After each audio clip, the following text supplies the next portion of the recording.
पति पत्नी की कहानी।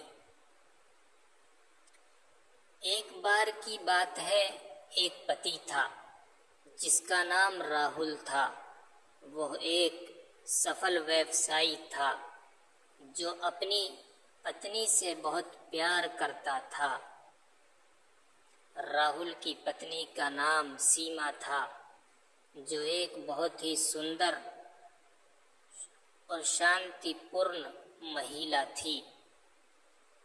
राहुल और सीमा एक दूसरे से बहुत प्यार करते थे और हमेशा एक दूसरे का साथ देते थे। दोनों एक साथ काम करते थे और जीवन का हर पल एक दूसरे के साथ बिताते थे। लेकिन एक दिन राहुल के काम के प्रबंध में कुछ गड़बड़ी हो गई, जिससे वो अपने घर नहीं आ सका। सीमा बहुत चिंतित हो गई, क्योंकि वो उनके बिना अकेली थी और उसे रात में अकेले सोना पसंद नहीं था।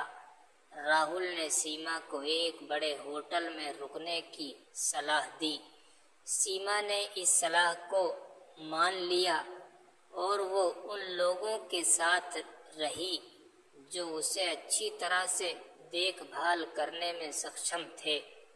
लेकिन जब सीमा वापस घर आई, उसने अपने पति को ये बताया कि उसे घर से दूर रहने की ज़रूरत नहीं थी।